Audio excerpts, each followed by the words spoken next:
Welcome back to another 90 Day Fiancé recap. Are you ready to talk about Before the 90 Days, Season 7, Episode 19? Let's begin with Mr. and Mrs. Valentine. So, Niles and Matilda wake up in bed from a long night of banging. She tells him that he finally proved to her that he's a man, and she loves it. Niles wants everybody to know that they were at it all night long, no cap, and if you don't believe him, he dares you to shine a black light anywhere in that room. Whatever you do not shine a black light in that room. Okay, we definitely didn't need to know that, okay? But thank you. No, thank you. They finally get out of bed, and then Matilda takes them to an art center where they're gonna learn a traditional dance. Now, first of all, I love her outfit. Can we just talk about how cute and chic she looks? Oh my God, that skirt is gorgeous. It's stunning. They're so cute together. I literally can't handle it. There's live music, the drums are drumming, the dancers are dancing, the singers are singing, and the atmosphere is quite loud. And I feel like for a person who is super easily stimulated or overstimulated, this would be kind of too loud and too chaotic for them. But Niles still wants to try it out. He wants to challenge himself to be in situations where it may be challenging and triggering for him. But he recognizes that it's something that she loves and it's a big part of who she is. And she is so enjoying sharing this part of her with him that he's going to give it a try and he's going to try new things. And even though he never liked it before and he knows he's put in an uncomfortable situations, he's still going to try. And I think that's so beautiful. And I really do think that they're so good for each other. Well, Niles has some good news. He got a job. Remember he said he was interviewing for a bunch of new jobs before he got to Ghana? Well, thank goodness it definitely paid off because he shares the good news to Matilda that he already secured a job. And oh, by the way, she wants to know why he lost his job in the first place, like the previous job that fired him. And he's like, well, in Alabama, they can fire you for any reason. And she's like, huh? That makes no sense. Are you sure you're not lying to me again? And he's like, I'm not lying, I promise. And then she goes, why did you lie to me before then? And he tells her, I thought you wouldn't think of me as a man and I didn't want to stress you out with my problems. And she looks at him and she says, well, I'm your wife now, so don't you dare lie to me. We're going to go through life together, the good and the bad. And he's like, okay, I promise. And it's so cute. They're so cute. I will do everything in my power to make her feel confident in me and appreciated in this relationship because she deserves only the best. It's time for him to go home and they're both so sad. Matilda starts sobbing in the taxi. Niles cannot wait to bring her to America so that they can be together again and start their lives together. They have a very tearful goodbye and I hope they're back together as soon as possible. I hope when he tells his parents that they're not too hard on him. When she said, who's gonna do the squishy on me? Because he loves to squish her cheeks, remember? Oh my God, my heart, I wanted to cry. And then when they did their last squishy on each other, oh, too cute. I love them. I really hope that they're back on another season. I just want to see how their lives begin in America. I want to watch him tell his parents, introduce them, but then I don't think his parents would want to be on TV. I mean, they didn't even allow TLC cameras to record their conversation on the phone. So yeah, I don't think they're going to be on TV, but I don't know. I want to see Matilda and Niles back again. I feel like it's always good to have that palate cleanser couple where we're actually rooting for them. I can't think of any other couple that I'm really rooting for. No. Let's move on to Vana and Sunny. Oh, Sunny, this chocolate cake looks scrumdiddlyumptious. I hope your dad's going to share because I want some of that cake. Vaya, your clothes are too tight to meet my father and your tummy is showing. Okay, Sonny, if my stomach showing is too much, then I understand. I will take care of that for you. Yes, I will cover up. So she puts on a sweater over her crop top so that her bare tummy is covered, but then she's still wearing leggings that shows her ass and her coochie-coo. And he's just like, okay, whatever. At least you compromised. It'll work. It was apparently Vaya's idea to get a chocolate cake to give to Sunny's dad because she believes that he will see the chocolate cake and all will be forgiven and forgotten. By the way, that chocolate cake did look delicious. I recently got a chocolate cake for a Christmas party at my... Okay, that's my therapist's office calling, so I should answer, but I don't want to. Maybe it's an appointment reminder. Hold on. Do I have an appointment? I'll just let it go to voicemail. Ignore. Where was I? Oh, the chocolate cake. So I bought a chocolate cake for a Christmas party at my cousin's house, and I bought it from Whole Foods. Now, I don't know if you guys have had it. It's called the chocolate eruption cake. Has anyone had it? And let me know if you like it because I hated it. So if you're thinking about it, don't get it. It was so bad. It was really heavy. It was super dense. So I don't like that. I don't like super heavy, dense, rich chocolate. Also, it was very dry and it was too sweet. I was shook because I love their berry chantilly cake and their strawberry shortcake. If you have not had either of those, you need to run. Okay, don't walk, run to Whole Foods and get yourself a slice. I think they have a mini individual cake, berry chantilly and strawberry shortcake for like $15. It is a little pricey, but to me, it's worth it. You can probably have like 3 to 4 servings of it. And here, let me insert a picture because I just bought one for my dog sitter. I dropped it off the other day. Look how good that cake looks. It's so adorable. I wish I took a picture of the inside, but it's so good. It's light. It's just a little bit sweet. And the chantilly cream is so good. Also, I've had their chocolate mousse cake and it was really, really good. So of course I thought the chocolate eruption cake was going to be great. It sounded divine. Chocolate eruption. So good. Oh my God. When I tried it, I was pissed. I couldn't even finish my single 2-inch slice of cake because it was so sweet and so dry and so bad. Speaking of chocolate mousse, I do love the chocolate mousse cheesecake from Cheesecake Factory. So if you haven't tried it, again, run, don't walk. Get yourself a slice of the chocolate mousse cheesecake from Cheesecake Factory. Okay, we got to get back to Vea and Sunny. I'm sorry for the chocolate cake tangent. All right, so anyway, Sunny and Vea go out to a cafe to meet the dad. They bring the chocolate cake. They sit down. A server comes to drop off their milk and tea and spills the milk by accident. And they're like, oh no, already bad vibes. Sunny's like, okay, I feel like this is setting the tone already for how this meeting's gonna go, and it's not gonna go well. So the little man shows up, and Vea's like, hi, Sunny's dad. Thank you for coming. We got you some cake. It's chocolate. Okay, I got you a chocolate cake because it's gonna put dopamine in your brain and it's gonna make you happy. And the dad goes, okay, let me drink my tea first, okay? And then maybe I'll have the energy to talk to you. Hi. How are you? I'm good. We brought you cake. Cake. Okay. That was so funny. He's still very upset that she walked out on him that other time. And in their culture, that's insanely disrespectful. You do not walk out on an elder like that. No way, Jose. Also, he doesn't understand why the hell she brought chocolate cake. Like, why are you bringing cake? What does a cake have to do with anything?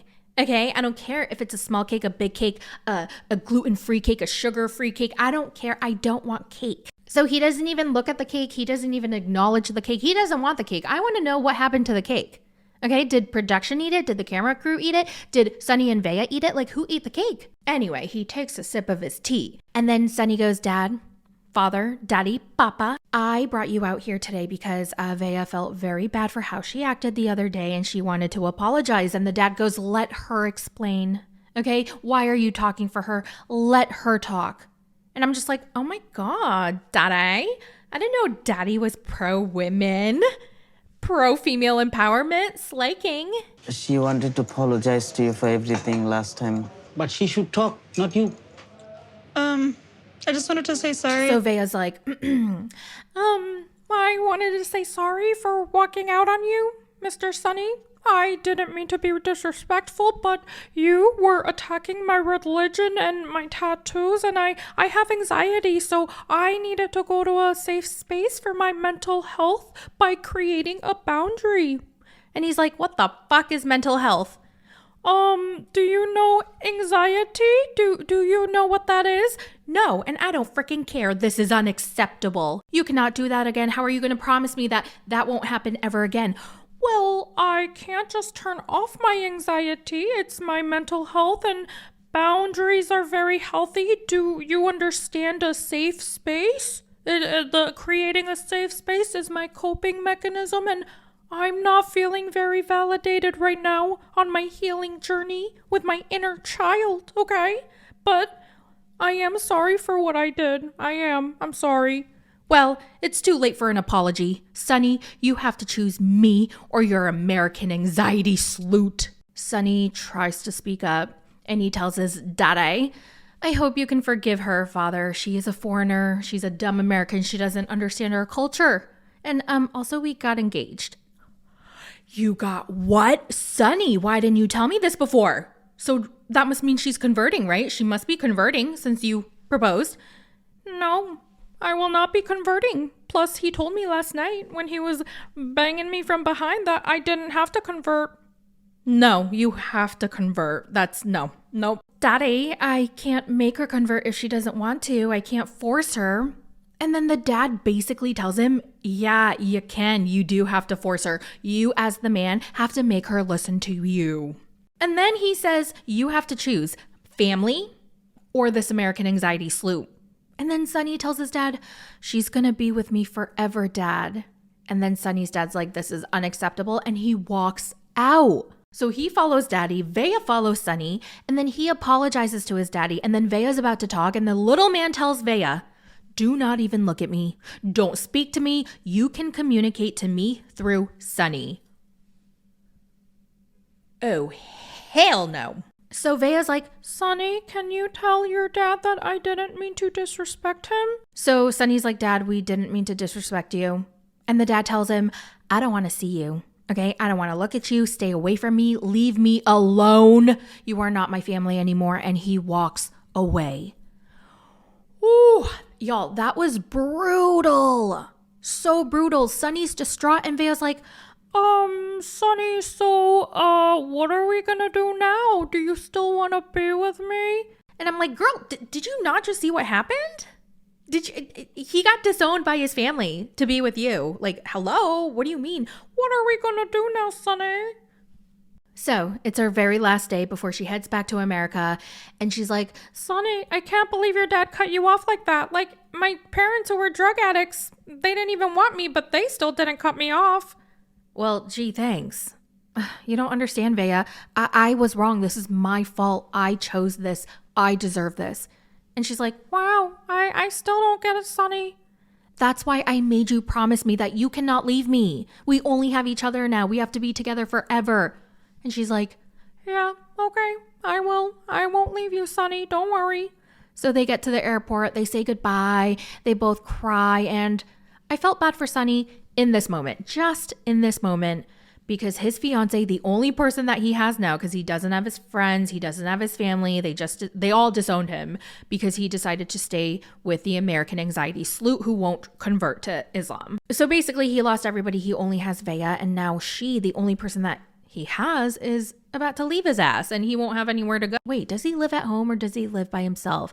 I don't know. Can someone fill me in? I must have missed that detail, but I mean, the dad abandoned him when he was a child. We don't know why, but we know that he did abandon him and then he abandoned him again. So like, where does he go now? It sucks. Let's move on to Joe and Magda. Magda is still pissed off at Joe for not telling her he's friends with his ex. So he apologizes for hiding the fact that he wasn't completely transparent about Jill. It was so long ago. They've been friends for 15 years versus their little relationship of 7 months. And she's like one of his closest friends. But now he understands that he lied and he's very, very sorry. He won't do it again. But she's like, but you lied. Why did you lie? I'm so upset that you lied. How am I supposed to trust you now? And he apologizes again.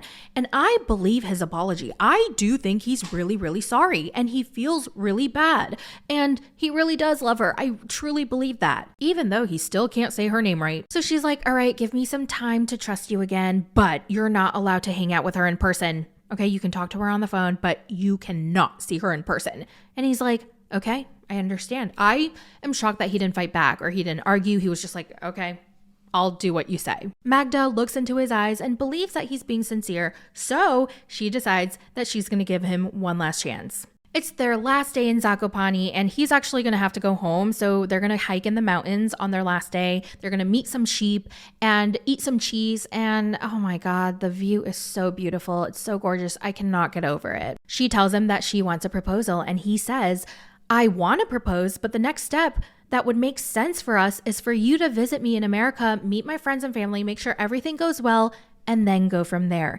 And she accepts. So it's time for him to go home, back to America. He packs up, they get to the airport, they have a very tearful goodbye, and their next step is to plan for her trip to America. So, does this mean that they're gonna come back for another season? Moving on to Vanya. So we find out in this episode what happened. So she meets up with her cousin at the beach. Her cousin's like, give me all the deets. And then Vanya explains everything that happened. Okay, so Yosko came to Orlando for 10 days. It was amazing. They banged, they talked about their future, and then he went back and the vibe changed. Their communication afterwards changed. He was a little bit distant. And I think Vanya had a problem with this because they're long distance and she wants to continue to feel connected. And you know how you just feel the vibe change, but they're not saying anything, but you know for sure that something is different and they're not addressing it. So you want to get to the bottom of this and you address it. So I think that's what happened. She was like, we're not talking as much. I feel like you're acting a little bit different. And then he was like, you know what? Vanya, you're acting way too damn needy. And then he hung up on her and didn't talk to her for 5 days. Are you freaking kidding me? And then when they did talk after 5 days, he told her that she did not have any motherly instincts and their relationship is not going to work because he has a kid. Wow. First of all, that was such a dick comment. All right. Let me just say, as a parent, that's a valid concern, right? Obviously, you want the best for your kid, and the person you date has to feel like they're going to be a good parent to your child. So I get it. That's completely understandable and fair. But to tell her you don't have motherly instincts, what the fuck? That was harsh. And how the fuck would he know? He's never seen her with a child. Just because she doesn't have a kid doesn't mean, or just because she doesn't have a kid, she doesn't plan on having kids and her life revolves around a child-free life. That does not mean that she wouldn't be a good mother. Like, or have motherly instincts. What the fuck, dude? That was so unnecessary and very rude, especially after knowing that she had a little girl, her ex-fiance's daughter, in her life for 5 years, who she loved and adored and was ready to be a mother to. Like, she loved that child.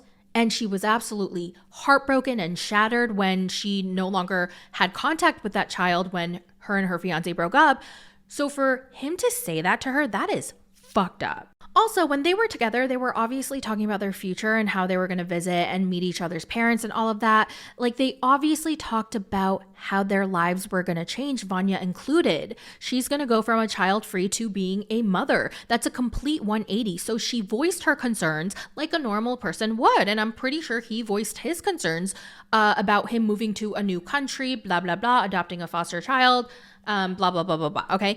And okay, so my point is he voiced his concerns, she voiced her concerns, but then when she voiced her concerns, he was more concerned about her concerns. Does that make sense?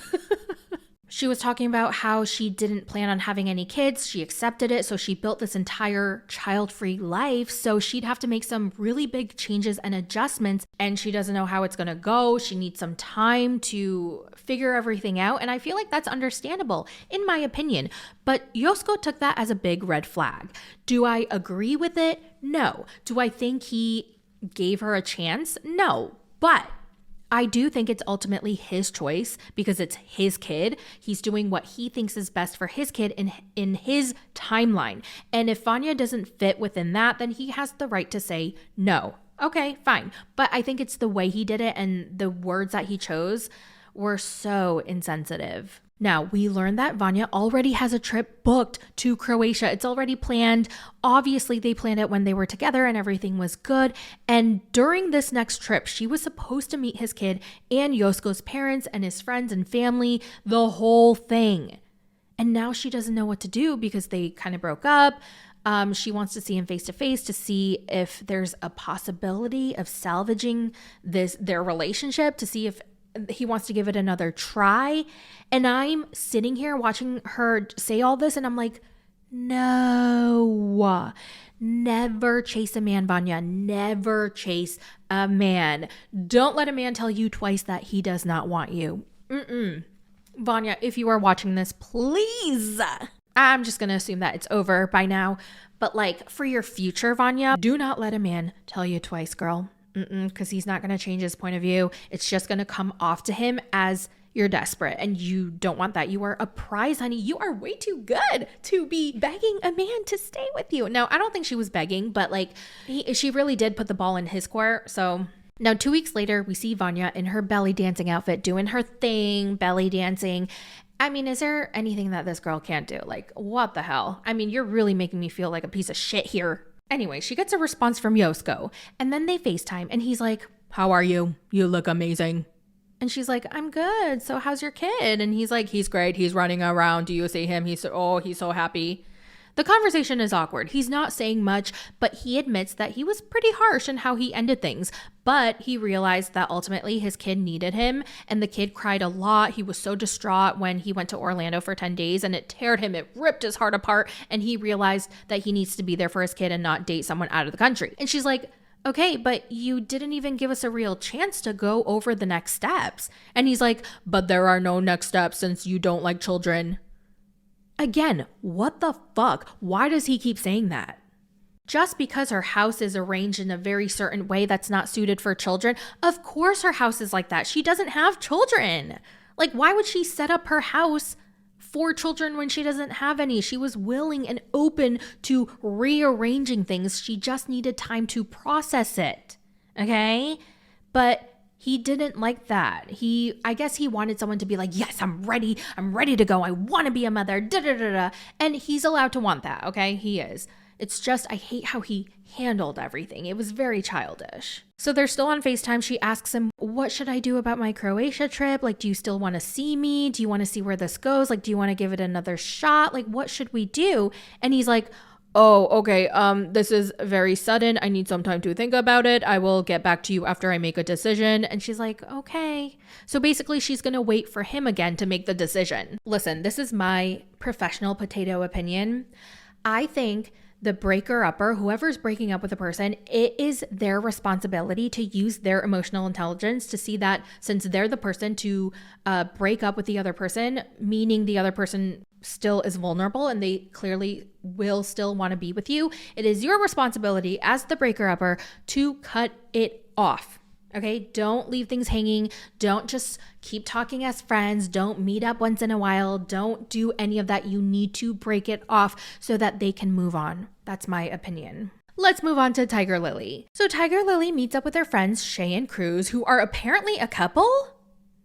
Yeah, I had no idea. Anyway, she's already in her second trimester. Why did I say it like that? She's currently in her second trimester. Oh, by the way, I have to address this from my last video. So remember how she took a pregnancy test and it came out positive, and I said she's 41 years old. She went on one bang trip and she got pregnant immediately. And she didn't talk about any fertility treatment. So I'm assuming that she banged all week, got pregnant naturally. And I was so shocked. I was really, really shocked. And people were so upset that I was shocked. And people were accusing me of age shaming. I was so shocked that a 41-year-old could get pregnant. Y'all, I was not age shaming. Okay, if you want to get pregnant at 41 or 42, 45, whatever the fuck, get pregnant. Okay, if you're pregnant at 45, I think that's amazing, but it is shocking because so many women struggle with infertility. And it's a known fact that as women age, it's harder to conceive. That's not age shaming, that's a fact. I did not mean to imply that all women are dried up and shriveled up and their life is over and fertility is impossible. They shouldn't have kids after 40. That is not what I said. No. Also, I was overall so shocked that she even wanted to have kids because I thought it was all for show. I thought it was a part of the bit. I thought she was just going along with that storyline. I was convinced of this. So when everything came out that she was actually pregnant and she was going to have a kid, I was even more shocked. And then on top of that, she was 41 and she just banged for 1 week and got pregnant right away. Like, it was shocking to me. Like, I'm sorry. I'm just kidding. I'm not mad at you. I just wanted to clear that up. Also, I don't believe that it's on the women and only the women when they have fertility issues. I recently learned that the health of the sperm is so important. It directly affects conception and the pregnancy and the health of the baby. Also, miscarriages have been linked to faulty sperm. Did you know that? If you want to know more about it, I'm going to link the peer-reviewed article in the description. Back to Tiger Lils. So, a normal person in a long-distance relationship would call their partner to share the pregnancy news, but not Tiger Lily. She bought a gold necklace with engravings that said their names plus baby. Then she booked a first-class ticket to see him to deliver the news in person. Now, in the meantime, she's living in a hotel with her kids because her lease at her last apartment ended, so she's in between places, I guess. Plus, his visa interview is soon, so she doesn't really know what to do. It depends on how his visa interview goes and when he's moving, blah, blah, blah. But lately, they've been arguing a ton. It might be due to Ramadan because he's fasting, so perhaps he's super duper hangry, but they keep getting into arguments. The most recent fight was over the fact that he wants to keep his apartment in Jordan, and Tiger Lily feels like he's keeping the place as backup. Like she wants him to let go of that apartment to prove to her that he's all in. Another issue that they've been arguing about is that he made his brother his POA, his power of attorney, and Tiger Lily is afraid that the brother will have access to anything that they have, their money, their house, their business, their cars, their assets, and she is not comfortable with that. We also learned that she didn't have a prenup when they got married, so she hired an attorney now to draft up a postnup. Shay and Cruz are like, girl, we told you before to get a prenup before you get married. And then she starts crying and she's like, I know, but prenups are yucky. I shouldn't have to protect myself from my husband. By the way, did you know that if you don't have a prenup, like if you don't hire a lawyer to make one yourself, you have one already? Like you have one anyway by the government. It's the government and the state telling you what's going to happen. So you might as well just hire a lawyer and make your own. Tiger Lily's at her hotel. She calls Anand to tell him about the postnup as she snacks on some pretzels while he's fasting. I don't like that you're keeping your apartment in Jordan. Like you're keeping one foot here and the other foot there. What does Potato think? I think this argument is so freaking stupid. I think he should keep his apartment if he wants to. He's close with his family. He loves his family. He's so close with all his brothers and sisters and his mom. He's going to visit them often. So why not have his own place to stay at when he visits? Okay, the next thing is the power of attorney. I don't like that your brother is your power of attorney. That means he can take our money and run away and I'll be left with our children and no money. And he's like, why the hell would I do that? Why would I leave you and the kids behind? Okay, once he gave his explanation, it kind of made more sense. His brother is his manager, his business manager. He has a bunch of businesses. He's a model, an influencer. He owns a bunch of businesses. So his brother, as his manager, would also be his POA so that if something were to go wrong or if Anand was not available, he's busy pooping, then his brother can step in and sign his signature and handle business for him. Also, he's only 22. What kind of businesses does he have at the age of 22? Who does he think he is? Santos? You want to know how it smells? Ask Santos. Yes, I'm still working on that. I just haven't had the time, but it's coming. Also, can't you make prenups and postnups as specific as you want? Like, can't he just say his brother is his business POA, but he can't touch any of my personal assets or my wife's assets or something like that? I don't know how it works. Lawyers out there, let me know. I want you to sign a postnup. I'm supposed to be your husband. You're supposed to trust me with everything. If you send me a postnup, I'm not going to my visa appointment. And he hangs up on her and she cries. I don't recognize this Anand. I don't want to be raising a baby all by myself.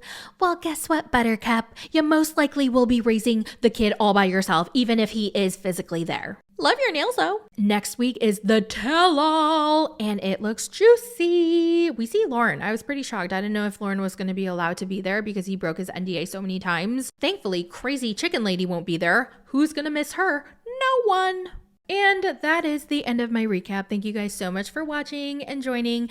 I have yet to watch the Last Resort episode.